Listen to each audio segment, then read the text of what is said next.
இந்த அதிகாரத்தில் மக்கள் தேவனை மறந்து மனிதர்களையும் அரசியல் சக்திகளையும் நம்ப ஆரம்பிக்கிறார்கள்.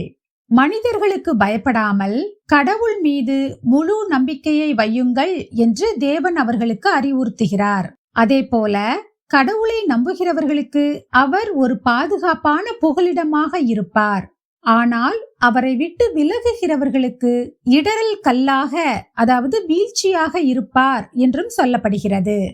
சேனைகளின் கர்த்தரையே பரிசுத்தம் பண்ணுங்கள், அவரே உங்கள் பயமும் அவரே உங்கள் அச்சமுமாயிருப்பாராக. அவர் உங்களுக்கு பரிசுத்த ஸ்தலமாயிருப்பார். ஆகிலும் இஸ்ரவேலின் 2 கோத்திரத்துக்கும் தடுக்கலின் கல்லும் இடறுதலின் கண்மலையும் எருசலேமின் குடிகளுக்கு சுருக்கும் கண்ணியுமாயிருப்பார். ஜனங்கள் தன் தேவனிடத்தில் விசாரிக்க வேண்டியதல்லவோ? உயிருள்ளவர்களுக்காக செத்தவர்களிடத்தில் விசாரிக்கலாமோ?